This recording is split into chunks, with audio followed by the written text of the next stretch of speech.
സാഹചര്യങ്ങളോടും യാഥാർത്ഥ്യങ്ങളോടും മാറ്റങ്ങളോടും ഒന്നും പൊരുത്തപ്പെടാൻ കഴിയാത്ത ധാരാളം യുവജനങ്ങളിപ്പോൾ ഉണ്ട് നമ്മുടെ സമൂഹത്തിൽ. അതിനൊരു വലിയ കാരണമെന്ന് പറയുന്നത് നമ്മുടെ വിദ്യാഭ്യാസത്തിലെ പോരായ്മയും പേരൻറ്റിങ്ങിലെ ഒരു പോരായ്മയൊക്കെയാണ്. പേരൻസൊക്കെ അങ്ങ് ഒരുപാട് സ്പൂൺ ഫീഡ് ചെയ്ത് കുട്ടികളെ വളർത്തുക, അങ്ങ് അബണ്ടൻസിൽ വളർത്തുക, ഒരു പ്രശ്നങ്ങളോ പ്രയാസങ്ങളോ കുട്ടികൾക്കില്ലാതെ എല്ലാം ഈസാക്കി കൊടുക്കുക. അതുപോലെ തന്നെ സ്കൂളെല്ലാം അങ്ങ് ട്യൂഷനും കോച്ചിങ്ങും ഒക്കെ ആയിട്ട് അങ്ങ് സ്പൂൺ ഫീഡ് ചെയ്യുന്ന സ്കൂളിംഗ് സിസ്റ്റം, ഇതൊക്കെ ഭാവിയിൽ കുട്ടികളെ യാഥാർത്ഥ്യങ്ങളെ നേരിടുമ്പോൾ അല്ലെങ്കിൽ വെല്ലുവിളികളെ നേരിടുമ്പോൾ ജീവിത പരീക്ഷകളെ നേരിടുമ്പോൾ അവരെ ചിലപ്പോൾ തളർത്തിക്കളയാം. അതിനെക്കുറിച്ചാണ് ഈ വീഡിയോ സംസാരിക്കുന്നത്.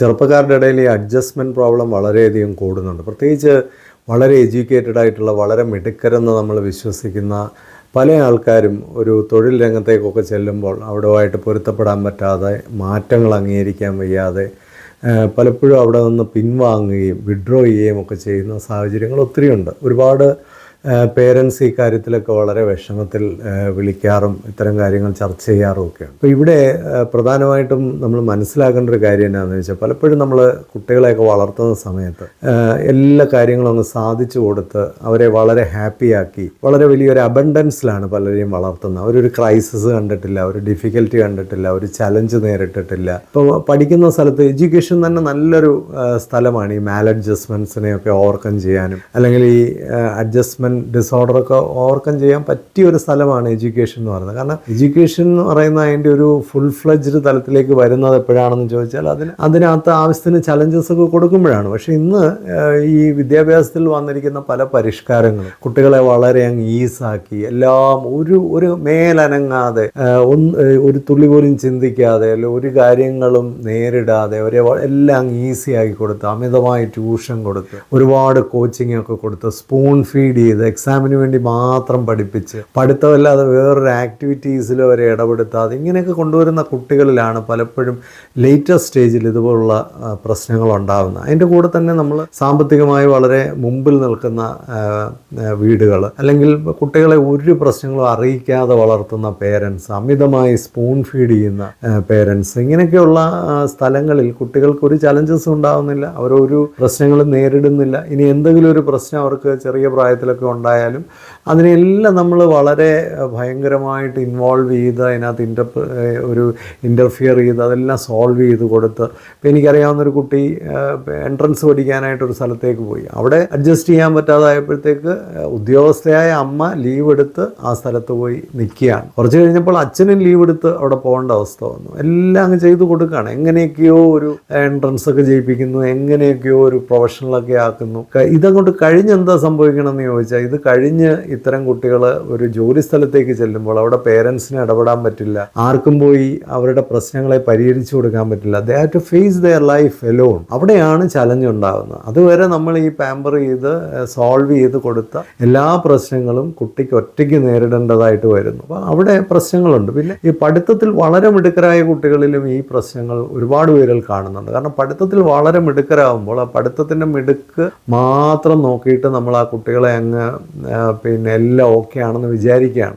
ടീച്ചേഴ്സിനൊക്കെ ഈ പഠിക്കുന്ന കുട്ടികളെ ഭയങ്കര ഇഷ്ടമായതുകൊണ്ട്, സ്കൂളിൽ അങ്ങനെയുള്ള ഒരു വളരെ ഇമ്പോർട്ടൻ്റ് ആയിട്ടുള്ള കുട്ടികളായതുകൊണ്ട് അവരുടെ ലൈഫ് സ്കിൽസിലെയും സോഫ്റ്റ് സ്കിൽസിലെയും ഒക്കെ ചാലഞ്ചസ് ആരും നോക്കുന്നില്ല. അവർക്ക് അഡ്ജസ്റ്റ്മെൻറ്റ് പ്രോബ്ലംസ് ഒക്കെ ഉണ്ടെങ്കിലും അതെല്ലാം എങ്ങനെയെങ്കിലുമൊക്കെ സോൾവ് ചെയ്ത് കൊടുത്ത് പാമ്പർ ചെയ്തൊക്കെ അവരെ പഠിപ്പിച്ച് പരീക്ഷ ജയിപ്പിച്ച് എങ്ങനെയെങ്കിലുമൊക്കെ ഒരു പ്രൊഫഷണലാക്കി എടുക്കുന്നു. പക്ഷേ ഇത് ജോലി സ്ഥലത്തേക്ക് ചെല്ലുമ്പോൾ പല കുട്ടികൾക്ക് ഇപ്പോൾ സംഭവിച്ചിരിക്കുന്നത്, അവർ പഠിച്ച മേഖലയിൽ ജോലി ചെയ്യാനുള്ള ഫിറ്റ്നസ് ഇല്ല, അതിന് വേണ്ട പല ക്വാളിറ്റീസും ഇല്ല, അതിന് വേണ്ട ചില ട്രെയ്റ്റ്സ് ഇല്ല, അതിന് വേണ്ട ഒരു മെൻ്റൽ മേക്കപ്പ് ഇല്ല, ആറ്റിറ്റ്യൂഡ് ഇല്ല, സോഫ്റ്റ് സ്കിൽസ് ഇല്ല, കമ്മ്യൂണിക്കേഷൻ ഇല്ല. ഇങ്ങനെയൊക്കെ വരുമ്പോഴത്തേക്ക് അവർ ആ ഒരു സ്ഥലത്ത് മാനേജ്മെൻറ്റിനെ കുറ്റം പറയുക, അല്ലെങ്കിൽ ബോസുമാരെ കുറ്റം പറയുക, അല്ലെങ്കിൽ കൊളീഗ്സിൻ്റെ കുറ്റം, എന്തെങ്കിലുമൊക്കെ എപ്പോഴും കംപ്ലയിൻറ്റ് ചെയ്യുന്ന ആൾക്കാരായിരിക്കും ഇങ്ങനെയുള്ളവർ. അവരൊരിക്കലും അവരുടെ പ്രോബ്ലം മനസ്സിലാക്കത്തില്ല. അവരെപ്പോഴും എല്ലാത്തിനെയും കംപ്ലയിൻറ്റ് ചെയ്തുകൊണ്ടിരിക്കും, എല്ലാവരെയും കുറ്റം പറഞ്ഞുകൊണ്ടിരിക്കും. അത് തന്നെ ഒരു മെൻ്റൽ ഹെൽത്ത് ലോയായി നിൽക്കുന്നതിൻ്റെ ചില ലക്ഷണങ്ങളാണ്. അപ്പോൾ അങ്ങനെ എന്തെങ്കിലുമൊക്കെ കുറ്റം പറഞ്ഞിട്ട് ഒന്നുകിൽ അവിടുന്ന് വിഡ്രോ ചെയ്യുക, അല്ലെങ്കിൽ എങ്ങനെയെങ്കിലും അവിടെ സ്ട്രഗിൾ ചെയ്ത് നിൽക്കുക.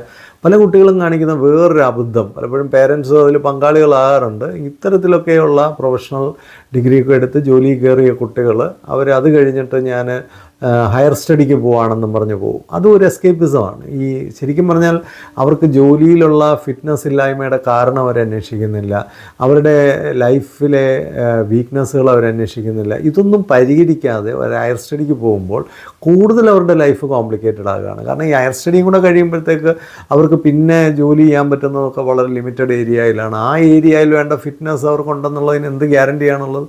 അപ്പോൾ നമുക്കൊരു ജോലിയിൽ ഇപ്പം തന്നെ പ്രോബ്ലം ഉണ്ടെങ്കിൽ, അല്ലെങ്കിൽ ഇപ്പം തന്നെ ഒരു ജോലി കിട്ടുന്നില്ലെങ്കിൽ അതിൻ്റെ കാരണം എന്താണെന്ന് അന്വേഷിക്കണം. ബിടെക് കഴിഞ്ഞ് ജോലി കിട്ടാത്തതിനൊരു ഉത്തരവല്ല എംടെക് അല്ലെങ്കിൽ MBA ഇങ്ങനെയൊക്കെയുള്ള കോഴ്സുകൾക്ക് അങ്ങ് പോവാണ്. അല്ലെങ്കിൽ BDS കഴിഞ്ഞ് പല്ലെടുക്കാൻ വയ്യ, അങ്ങനെ ഒരാൾ MDSന് പോയിട്ട് വല്ല കാര്യമുണ്ട്. അപ്പോൾ ഇങ്ങനെയൊക്കെയുള്ള പല തരത്തിലാണ് കുട്ടികൾ ഇത്തരം കാര്യങ്ങളോടൊക്കെ പെരുമാറുന്നത്. അതുകൊണ്ട് വെറുതെ ഹയർ സ്റ്റഡിക്ക് പോയതുകൊണ്ട് പ്രശ്നങ്ങൾ പരിഹരിക്കപ്പെടുന്നില്ല. അപ്പോൾ എന്താണ് അവരുടെ പ്രോബ്ലം എന്നുള്ളത് ആദ്യം മനസ്സിലാക്കണം. അപ്പോൾ അത് ഈ ലൈഫ് സ്കില്ലിൻ്റെയൊക്കെ കുറവ് ചെറിയ പ്രായത്തിലുണ്ടെങ്കിൽ കുഴപ്പം വരുന്നത് മേളോട്ട് വരുംതോറും അവർ പിന്നെ കാര്യങ്ങളെ ഫേസ് ചെയ്യാനുള്ള കഴിവ് കുറയും, അവരിൽ സ്ട്രെസ്സ് കൂടും, ആങ്സൈറ്റി കൂടും, ഫിയർ കൂടും. അതെല്ലാം കൂടെ കോംപ്ലിക്കേറ്റ് ചെയ്ത് സൈക്കോളജിക്കലായിട്ടുള്ള ഇഷ്യൂസിലേക്കൊക്കെ അവർ പോകാൻ സാധ്യതകളുണ്ട്. അപ്പോൾ സ്വാഭാവികമായിട്ട് ചെറിയ പ്രായത്തിൽ തന്നെ ഇവിടെ പേരൻസൊക്കെ, യങ് പേരൻസിനോടൊക്കെ എനിക്ക് പറയാനുള്ളത്, നമ്മൾ കുട്ടികളെയൊക്കെ വളർത്തുമ്പോൾ ഈ നാളെ വരാൻ പോകുന്ന പ്രശ്നങ്ങളുടെയൊക്കെ സൂചനകൾ ചെറിയ പ്രായത്തിലാണ് നമുക്ക് കാണാൻ വഴിയും.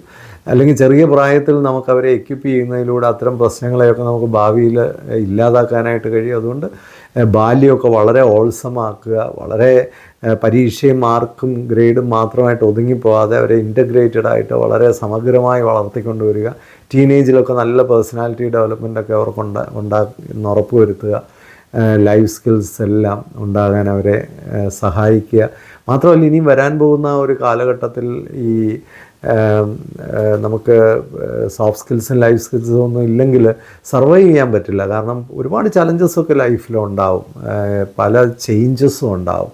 ഈ ചേഞ്ചുമായിട്ട് അഡ്ജസ്റ്റ് ചെയ്യുക എന്ന് പറയുന്നത് തന്നെ വലിയൊരു ക്വാളിറ്റിയാണ്. ആഡ്വേഴ്സിറ്റീസുമായിട്ട് കോപ്പപ്പ് ചെയ്യുക, വെല്ലുവിളികളെ നേരിടുക, പ്രശ്നങ്ങളെ പരിഹരിക്കുക, തീരുമാനങ്ങൾ എടുക്കുക, ഇതിനൊക്കെയുള്ള കഴിവുകൾ. അതുപോലെ നന്നായിട്ട് കമ്മ്യൂണിക്കേറ്റ് ചെയ്യുക. ഇപ്പം നമുക്കൊരു പ്രശ്നം ഉണ്ടെങ്കിൽ തന്നെ അത് നമുക്ക് നമ്മുടെ ആൾക്കാരുമായിട്ട്, ഫ്രണ്ട്സുമായിട്ടും കൊളീഗ്സുമായിട്ടൊക്കെ ഒന്ന് കമ്മ്യൂണിക്കേറ്റ് ചെയ്താൽ തന്നെ അതിന് പല പരിഹാരങ്ങളും ഉണ്ടാകും. പക്ഷെ അതിനൊന്നും കഴിവില്ലെങ്കിൽ എല്ലാവരെയും കുറ്റം പറഞ്ഞുകൊണ്ട് വിഡ്രോ ചെയ്യത്തേ ഉള്ളൂ. അത് ജീവിതം പരാജയത്തിലേക്ക് പോകാൻ സാധ്യതയുണ്ട്. ഇത് തൊഴിൽ രംഗത്ത് മാത്രമല്ല, പിന്നീട് ഇത്തരം ആൾക്കാർ ഒരു വിവാഹത്തിലേക്ക് പോകുമ്പോൾ അവിടെയും അവർ സ്ട്രെസ്സുമായിട്ട് വിവാഹ ജീവിതത്തിലേക്ക് പോകുന്നു. ആ വിവാഹ ജീവിതത്തിലും പല പ്രശ്നങ്ങളും ഉണ്ടാകുകയും ലൈഫിലാകമാനം ഇത്തരം ആൾക്കാർക്ക് കുഞ്ഞുങ്ങളുണ്ടായിക്കഴിഞ്ഞാൽ ആ കുഞ്ഞുങ്ങളുടെ ഡെവലപ്മെൻറ്റും തടസ്സപ്പെടും. അപ്പോൾ ഇത് വളരെ വലിയൊരു വിഷയമാണ്.